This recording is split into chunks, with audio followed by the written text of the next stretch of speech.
Okay, good good evening, students, and welcome in this lecture. So today we are going to studying third lecture of Chinese remainder theorem. तो हम इसमें दो questions करेंगे और वो दोनों क्वेश्चन जो हैं डेविड एम बर्टन के हैं। ये डेविड एम बर्टन के ही क्वेश्चन हम लोग सॉल्व कर रहे हैं। तो चलिए देखते हैं दो क्वेश्चंस, और उसके बाद अगला जो लेक्चर होगा उसमें कंपटीशन वगैरह के क्वेश्चन करेंगे। इस लेक्चर में डेविड एम बर्टन के क्वेश्चन कर रहे हैं। तो पहला क्वेश्चन है कि solve the system of linear congruences. x is congruent to 5 mod x 6, x is congruent to 4 modulo 11, x is congruent to 3 modulo 17। So this is the question and it is simple question, जैसा कि हम लोग पहले कर चुके हैं। Here we have, अब compare कर दीजिए इसकी। तो a1 equal to 5, a2 equal to 4, a3 equal to 3, m1 equal to 6, m2 equal to 11 and m3 is equal to 17। GCD निकालिए सभी m का। तो 6 और 11 का GCD 1 ही आएगा, 11 और 17 का बनाएगा, 17 और 6 का बनाएगा, क्योंकि इसमें कोई भी चीज़ कॉमन नहीं है, केवल 1 ही कॉमन मिलेगा। सो देयरफॉर ए कॉमन सॉल्यूशन मस्ट एग्जिस्ट। तो अगर GCD बनाएगा तो कॉमन सॉल्यूशन मिलेगा, अदरवाइज कॉमन सॉल्यूशन नहीं मिलेगा। यहाँ पे GCD बना रहा है तो कॉमन सॉल्यूशन मिलेगा। तो कॉमन सॉल्यूशन क्या होगा? x0 is equal to b1 a1 x1 plus b2 a2 x2 plus b3 a3 x3। अब ठीक है, ये यही चीज़ें हमें सभी निकालनी है। b1 a1 x1, b2 a2 x2, b3 a3 x3, ये सब चीज़ें आप निकालोगे। इनको सबको निकालने के लिए a1 a2 a3 निकल चुका पहले ही। अब हम b1 b2 b3 आगे निकाल लेंगे। m is equal to m1 into m2 into m3, तो सभी m मल्टीप्लाई कर दो, इतना आ गया। ठीक है, next b1 is equal to m upon m1 होता है फॉर्मूला। तो आप जो है सभी m करके 6 से डिवाइड करोगे, m1 6 है तो इतना आ गया। b2 is equal to m upon m2, फिर वही करेंगे, ये आ गया। b3 is equal to m upon m3, तो ये आपका इतना आ गया। Next we have to find, तो हमारे क्या निकल गए? a1 a2 a3 निकल गए, b1 b2 b3 निकल गए। अब हमारा काम है x1 x2 और x3 निकालना। Next we have to find x1 x2 and x3। For this we use v1x is congruent to 1 modulo m1। ये फार्मूला हम इस्तेमाल करते ही चले आ रहे हैं थ्रू आउट। तो b1 जो है वो b1 कितना आ रहा है? 187 आ रहा है। तो 187x is congruent to 1 mod 6। 187 6 से ज़्यादा है तो रिड्यूस कर देंगे। रिड्यूस करके कितना आएगा? आप डिवाइड करिए। तो डिवाइड कर रहे हैं तो हम देख रहे हैं, देखिए डिवाइड हो गया तो रिमाइंडर 1 आया। तो रिमाइंडर 1 आया तो हमें कुछ करना ही नहीं, बहुत सिंपल हो गया। x is congruent to 1 modulo 6, तो x1 की वैल्यू कितनी आ गई? 1 आ गई, simple. Next b2x is congruent to 1 modulo m2, तो b2 की वैल्यू 102 है, ऊपर आ रही। And congruent to 1 mod m, ये ज़्यादा है 11 से, तो 11 से डिवाइड करेंगे तो रिमाइंडर 3 आ रहा है। जब रिमाइंडर 3 आया तो 3x is congruent to 1 modulo 11। अब हमने आपको बताया था कि ऐसी चीज़ किसी चीज़ से मल्टीप्लाई करेंगे कि रिड्यूस होकर 1 आ जाए। तो आप 4 से मल्टीप्लाई कर दो इसमें, तो 4 3 या 12x इज कांग्रुएंट टू 4 से इधर भी हो जाएगा 4 mod 11। ऐसा क्यों किए ये बात आप जानते ही हो, क्योंकि 11 से डिवाइड करके 1 या माइनस बनाना चाहिए, ऐसे नंबर से मल्टीप्लाई करते हैं। तो x is congruent to 4 mod 11 आ गया। ठीक है, तो ये x2 की वैल्यू हो गई। अच्छा, यहाँ पे ध्यान दीजिए, आप हमेशा इनफाइनाइटली मैनी सॉल्यूशन होंगे, तो 4 की जगह पर दूसरा नंबर भी आ सकता है। 4 की जगह पे आप जो है 11 जो है आप रिड्यूस करके माइनस वाला कोई नंबर भी ले सकते हैं। तो हम जो निकालना है, एक सेट ऑफ सॉल्यूशन है, दूसरा सेट ऑफ सॉल्यूशन भी पॉसिबल है। Finally b3x is congruent to 1 modulo m3 66x, यानी b3 कितना है? 66। तो 66x is congruent to 1 modulo 17, फिर 17 से डिवाइड करो तो 15x आएगा। 15x आया तो 15x को जो है आप जो है लिख सकते हैं, इसमें 2 ऐड करो 2 माइनस करो। तो 2 ऐड करोगे 2 माइनस करोगे तो जो है वो 17 तो पूरा 0 हो जाएगा, जब डिवाइड करोगे तो उसका रिमाइंडर 0 हो जाएगा। इस -2x is congruent to 1 modulo 17। अब हम किससे मल्टीप्लाई करें कि हमारा क्या आ जाए? ऐसा आ जाए कि या तो 1 बचे या -1। तो हमें दिख रहा है 9 से मल्टीप्लाई करें, तो 9 से मल्टीप्लाई करो तो इतना आ गया, इधर भी तो इधर भी। अब 17 से 18 को जब हम रिड्यूस करेंगे तो कितना बचेगा? -x बचेगा। -x is congruent to 9 modulo 17। तो अब माइनस से मल्टीप्लाई कर दो तो इधर माइनस आ जाएगा। तो हमारे सब निकल गए, x1 निकल गया, x2 निकल गया, x3 निकल गया। ये सभी उठा के कॉमन सॉल्यूशन में रख दीजिए। तो आपका ये 785 आ गया। x की वैल्यू निकालोगे तो क्या होता है? x0 प्लस m के, m आया था 1122 ये आ गया। तो x0 प्लस एम के करके ये जनरल सॉल्यूशन आ गया। चेन ऑफ सॉल्यूशन निकालेंगे तो के की वैल्यू रखते जाइए, के की वैल्यू -3 -2 -1 0 1 2, तो ये सॉल्यूशन मिलेगा। डेविड एम्बर्टन में ये आंसर दिया हुआ है x इज इक्वल टू 785, तो 785 यहाँ पे मिलेगा जाके। ठीक है, आप चेक कर सकते हैं, पहले भी बताएं। ये क्वेश्चन एग्जाम्पल नंबर 5 है। तो example number 5, solve the set of congruence. इसमें 4 कांग्रुएंस हैं। अब 4 कांग्रुएंस हैं तो 4 कांग्रुएंस के लिए जो है आप देख रहे हैं 4 कांग्रुएंस जो हैं वो आपके जो है इनमें 4 कांग्रुएंस हैं और बड़ी थोड़ी सी टफ प्रॉब्लम ले ली मैंने। 4 कांग्रुएंस हैं और यहाँ पर एक्स का कोफिशिएंट 1 भी नहीं है, है ना। तो सबसे पहले तो आप यही करोगे कि एक्स का कोफिशिएंट आपको 1 बनाना है। तो वो हम वैसे ही करेंगे जैसे कि अभी तक करते आए हैं। यहाँ पे देखिए 5 है, तो यहाँ पर आपका जो है क्या आना चाहिए, या तो x आए या फिर -x आए। तो 2 से मल्टीप्लाई कर सकते हैं। 2 से मल्टीप्लाई करने पर क्या आएगा, यहाँ पर 4x आ जाएगा। तो ये -x आ जाएगा क्योंकि 4 में 1 को ऐड कर देंगे, 1 को माइनस कर देंगे तो 5 हो जाएगा। 5 को 5 से डिवाइड करेंगे तो 0 हो जाएगा, तो माइनस बचेगा। या फिर ये भी कर सकते हैं कि 3 से मल्टीप्लाई कर दें। अगर 3 से मल्टीप्लाई कर देते हैं तो यहाँ पर कितना आएगा, 6 आ जाएगा। 6x is congruent to 1 modulo 5। तो ये आपका 6 से जब मल्टीप्लाई 6 से मल्टीप्लाई जब करेंगे तो आप क्या हो जाएगा आपका ये 6x हो गया इज कांग्रुएंट टू मल्टीप्लाई करोगे 3 से, तो ये हो जाएगा 6x is congruent to 3 modulo 5। ठीक है, अब जब आप रिड्यूस करोगे 6x को 5 से तो 1 बचेगा, तो x is congruent to 3 modulo 5। ठीक है, ये चीज़ क्लियर हुई होगी, हम पहले भी कर चुके हैं ये चीज़ें। तो ये आप जो है कोई प्रॉब्लम नहीं है आगे। 3x is congruent to 9 modulo 6। यहाँ पर भी हम क्या लाना चाहते हैं, x लाना चाहते हैं। अब x लाना चाहते हैं तो यहाँ पर हमें क्लियर दिख रहा है कि यहाँ पर कॉमन मिल रहा है, यहाँ कहीं पर भी कॉमन नहीं मिल रहा था। हमेशा ध्यान रखिए, अगर यहाँ और यहाँ तीनों जगह कॉमन मिलता है तो वो चीज़ हम जो है कॉमन निकाल सकते हैं। ये बात हमने पहले भी बताई है। तो यहाँ से आप तीनों जगह से आप देख रहे हो क्या कॉमन है, 3 कॉमन है। तो 3 यहाँ से, 3 यहाँ से, 3 यहाँ से हटा सकते हैं। ये कांग्रुएंस की प्रॉपर्टी है, हम कांग्रुएंस डिटेल में पढ़ा भी देंगे तो आप देखोगे। तो आपका जो है ये 3 हट गया यहाँ से, यहाँ 3 बचेगा और यहाँ से 3 हट गया 2 बचेगा, तो ये डायरेक्ट आ जाएगा x is congruent to 3 modulo 2। ठीक है, समझ में आ रही होंगी बातें। 4x is congruent to 1 mod 7। इसको आपको 4x की जगह पे क्या लाना पड़ेगा, x लाना पड़ेगा। अब आप सोचिए कि 4x की जगह पर x लाने के लिए क्या करना है, तो सिंपल दिख रहा है, 2 से मल्टीप्लाई कर दो।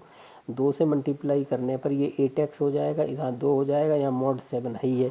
तो 7 मॉड जो है वो 7 मॉड क्या करेगा, 8x को जब 8 को आप 7 से डिवाइड करोगे तो 7 तो हट जाएगा, 0 हो जाएगा, 1x बचेगा, तो 1x सिंपल x हो जाएगा। तो x is congruent to 2 mod 7 आ जाएगा। ठीक है, इसी तरीके से 5x is congruent to 9 modulo 11। अब इसको भी 5x को आपको क्या लाना है, 5x को आपको लाना है x। तो अब 5x में ऐसा मल्टीप्लाई कुछ करिए कि आपका कितना आ जाए, x आ जाए। तो अब 5 को आप देखिए कितना क्या कर सकते हो आप। तो 5 को आप जो है करने के लिए आप यहाँ पर देख लीजिए कि अगर 2 से मल्टीप्लाई करते हो तो 10 हो जाएगा। 10 हो जाएगा तो कितना हो जाएगा, 2 से मल्टीप्लाई करो तो 10 हो जाएगा। ये भी एक सॉल्यूशन हो जाएगा। आप 10 भी कर सकते हो, 2 से मल्टीप्लाई करो 10 हो गया, और फिर 10 में 1 को ऐड करो आप और 1 को माइनस करो तो वो भी एक सॉल्यूशन हो जाएगा। ठीक है, जैसे हमने यहाँ पर इतना निकाला हुआ है x इज इक्वल टू -18 निकाला है, ये भी सॉल्यूशन है। लेकिन आप यहाँ पर 2 से भी मल्टीप्लाई कर सकते हो। जैसे 2 से मल्टीप्लाई किए तो आपका क्या हो जाएगा 10x, उसमें 1 ऐड करो और 1 माइनस करो, तो जो ऐड करोगे तो 11 हो जाएगा। तो 11 क्या करेगा, 11 आपका जो है 11 तो 0 हो जाएगा, -x बचेगा। -x is congruent to 9 modulo 11। ठीक है ना।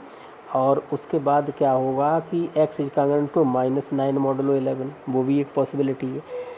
ठीक है, एक पॉसिबिलिटी ये भी है x is congruent to -18 modulo 11। इसको भी आप रिड्यूस कर सकते हो 18 को आप क्या लिख सकते हो, 11 माइनस का 11 और प्लस का 11 और प्लस का आप लिख सकते हैं 7।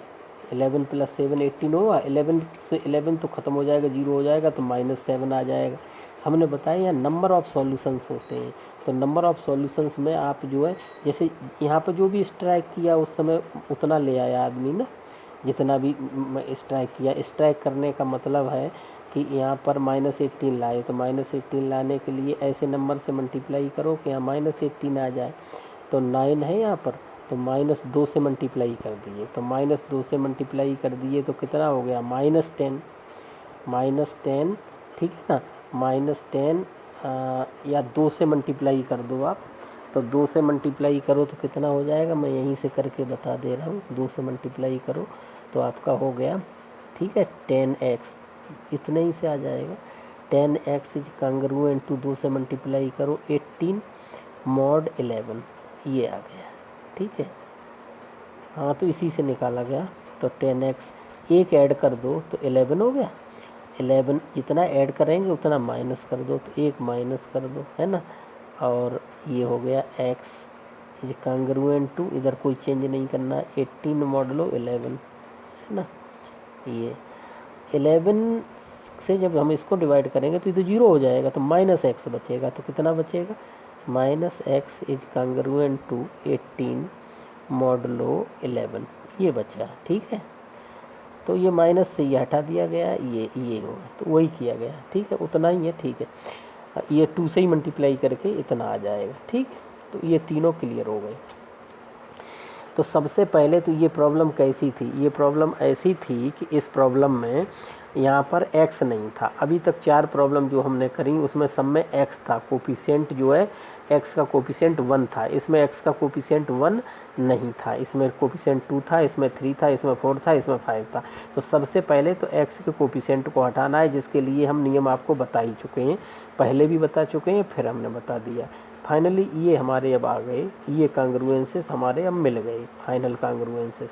अब इन कांग्रुएंसेस को हम क्या करेंगे, इन कांग्रुएंसेस को हम सॉल्व करेंगे, इन कांग्रुएंसेस को हम सॉल्व करेंगे। तो इनको कंपेयर कर दो स्टैंडर्ड से, x is congruent to a1 mod m1, x is congruent to a2 mod m2, x is congruent to a3 mod m3 and x is congruent to a4 mod m4। इन सब से compare कर दो। तो अब a1 मिल गया, a1 ये a1 है, ये a2 है, ये a3 है और ये a4 है।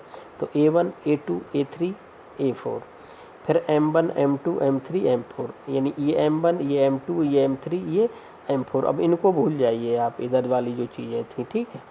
चलिए आगे बढ़िए, m निकालिए, m निकालने के लिए सबका मल्टीप्लाई कर दो तो m आ गया।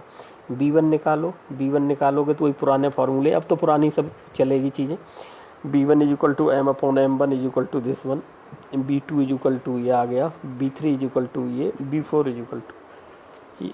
तो आप देख रहे हैं कि जो है हमने ये सभी चीज़ें निकाल दी। इस क्वेश्चन के लिए हमने रिड्यूस भी कर दिया, उसके बाद हमने a1 a2 b3 ये सब निकाले, फिर m1 m2 m3 m4 निकाले, और उसके बाद हमने जो है b1 b2 b3 b4 निकाल दिया। अब इतना करने के बाद जो है अब आप जो है आगे हम इसको प्रोसीड करते हैं। तो आगे देखिए, आगे इसको हमने किया हुआ है। तो अब आप देखें आगे, next we have to find x1 x2 x3 and x4, ठीक है। तो अब इसके लिए हम वही करेंगे, b1x is congruent to 1 modulo m1, ठीक है। तो b1 की वैल्यू हम निकाल चुके हैं, 154x is congruent to 1 mod 5। अब 5 से 154 को डिवाइड कर दिए तो 4 आया आपका जो रिमाइंडर है। तो 4x is congruent to 1 modulo 5। तो अब हम क्या करेंगे, हटाएंगे इसको। तो क्या करें, बहुत सिंपल सा है, बहुत सिंपल है, इसमें तो कोई दिक्कत ही नहीं। 4x जो है एक ऐड करो एक माइनस करो, तो एक ऐड करेंगे 5 वो 0 हो जाएगा, -x बचेगा, -x is congruent to 1 mod 5। तो x is congruent to -1 mod 5, तो x1 की वैल्यू -1 आ गई, ठीक है। b2x is congruent to 1 mod m2, b2 आपका निकाल चुके हैं हम लोग, 385 का x is congruent to 1 mod 2। 2 से डिवाइड करो 385 को तो 192 टाइम पूरा चला जाएगा, 1 रिमाइंडर बचेगा। 1 रिमाइंडर बचा तो कुछ करना ही नहीं है, बहुत सिंपल हो गई प्रॉब्लम। x2 ये आ गया। b3x is congruent to 1 mod m3, तो b3 दिया है 110, मतलब निकाले हम लोग 1 mod 7, 7 से डिवाइड किए तो 5 आया reminder. 5x is congruent to 1 mod 7, 4 से मल्टीप्लाई कर दो आप इसमें 5 को हटाने के लिए, तो 20x, क्योंकि 7 3 जा हो जाएगा, 20x is congruent to 4 mod 7, तो minus x is congruent to 4 mod 7, x is congruent to minus 4 mod 7। आप समझ रहे होंगे हम थोड़ा जल्दी इसलिए कर रहे हैं कि अब सब चीज़ें कर चुके हैं, 5th एग्जाम्पल है ये सब, है ना। Finally b4x is congruent to 1 mod m4, और b4 की वैल्यू 70 है, 70x is congruent to 1 mod 11, 11 से इसको रिड्यूस करेंगे 4x आएगा, डिवाइड भी करता जा रहा हूँ किनारे किनारे देख लीजिए। 4x is congruent to 1 mod 11, अब इसमें ऐसा मल्टीप्लाई करिए, 3 से मल्टीप्लाई कर दो तो 12 आ जाएगा, 12x is congruent to 3 mod 11। अब जब हम 11 से रिड्यूस करेंगे सिंपल x आ जाएगा, x is congruent to 3 mod 11 और 3 आ गया x4। इन सब की वैल्यू x0 में रख दिए, b1 a1 x1 plus b2 a2 x2 plus b3 a3 x3 plus b4 a4 x4। इसमें 4 थे कांग्रुएंस तो 4 लगेंगे, ठीक है। सबकी वैल्यू रख दिए तो इतना आई वैल्यू, ठीक है। देखो नेगेटिव में काफ़ी ज़्यादा आ रही है, इसलिए जो है इसके और सॉल्यूशन भी पॉसिबल हैं जो हम बार बार बताते हैं ना, आप वहाँ पर और सॉल्यूशन अगर लीजिए। हमने जो ये वैल्यू निकाली x1 की, x1 माइनस 1, x2 1, x3, ये x3 की जो वैल्यू है अगर हम 3 लेंगे तो सॉल्यूशन काफ़ी पॉजिटिव आएगा यहाँ पर। क्योंकि अगर हम इसमें क्या करें, 3 ऐड कर दें, 3 माइनस कर दें तो ये -7 हो जाएगा, +3 हो जाएगा। -7 7 से जब डिवाइड करेंगे तो 0 हो जाएगा, तो वो 0 हो गया तो इसकी जगह पे 3 भी आ सकता है, आप समझ रहे हैं। तो अगर x3 3 लेंगे, हमने आगे रिमार्क में लिखा भी है, चलिए तो x क्या हो गया, x कॉमन सॉल्यूशन आपका कितना आ गया, -3967, और x equal to -3967 plus m आया था 770, है ना, 770 m आया था, पीछे हमने किया हुआ था। तो अब जो है k और k बिलोंग्स z की वैल्यू रखते जाइए। तो अब फिर हम यहाँ से क्या करेंगे, आगे बढ़ाएंगे, सो बहुत नेगेटिव आ जाएंगे यहाँ से, ये थोड़ी सी वो है। तो चेन ऑफ सॉल्यूशंस ये मिल जाएगा, कैसे, k की वैल्यू रखो, k की वैल्यू आप यहाँ पर हमने k की वैल्यू 0 से स्टार्ट करी है क्योंकि बहुत नेगेटिव आ रही हैं, तो k की वैल्यू 0 रखोगे तो ये आ जाएगा, k की वैल्यू 1 रखोगे तो ये मिलेगा, k की वैल्यू 2 रखोगे तो ये मिलेगा, k की वैल्यू 3 रखोगे तो ये मिलेगा, k की वैल्यू 4 रखोगे तो ये मिलेगा, k की वैल्यू 5 रखोगे तो ये मिलेगा, k की वैल्यू 6 रखोगे तो ये मिलेगा, ठीक है। 6 पे जाके पॉजिटिव आएगा, ठीक है। तो इसका सॉल्यूशन जो आ जाएगा, ये भी हो सकता है, ये भी हो सकता है, ये भी हो, सब हो सकते हैं। तो जो बटन में क्वेश्चन का आंसर दिया हुआ वही लिख रहा हूँ मैं, x is congruent to 653 mod 770, ठीक है, ये आंसर हो जाएगा, ठीक। आप और भी सब आंसर हैं इसके, है ना। रिमार्क में हमने लिखा हुआ x1 is equal to -1, x2 is equal to 1 और x3 is equal to -4, x4 is equal to 3, ये ले सकते हैं, या फिर x1 is equal to -1, x2 is equal to 1, x3 is equal to 3। -4 की जगह पे जब 3 लेंगे तब ये बहुत जल्दी सॉल्यूशन आएगा, और x4 इज इक्वल टू 3, ये लेके भी आप देख लेना। तो आएगा इतना ही, लेकिन इतने नेगेटिव नहीं आएंगे, फिर पॉजिटिव ज़्यादा आएंगे, ठीक है। तो इस तरीके से आप इसको कर सकते हैं। हमने 5 क्वेश्चन किए इस सीरीज में चाइनीज रिमाइंडर थ्योरम में, लग रहा है वो आपका कॉन्सेप्ट क्लियर हुआ होगा, क्योंकि हमने ऐसे भी किए जो 3 के थे, 4 का भी एक किया, ऐसा भी क्वेश्चन किया जिसमें x का कोफिशिएंट 1 नहीं था, x का कोफिशिएंट 2 3 4 इस तरीके से था, उसको रिड्यूस करके किया। अब अगले वाले लेक्चर में हम जो करेंगे वो आपको कंपटीशन के क्वेश्चन जो नेट में CSIR नेट वगैरह में आए होंगे वो करेंगे। तो ये मतलब फॉर्मली ये 3 लेक्चर में चाइनीज रिमाइंडर थ्योरम पूरा कंप्लीट हो जा रहा है। बर्टन के क्वेश्चन 1 2 हम और उठाएंगे, देखेंगे उसमें कुछ बचा होगा चाइनीज रिमाइंडर थ्योरम का, तो उसको करेंगे। तो इतना इसकी प्रैक्टिस करिए बढ़िया से, आपका कॉन्सेप्ट बहुत क्लियर हो जाएगा। Okay, thank you.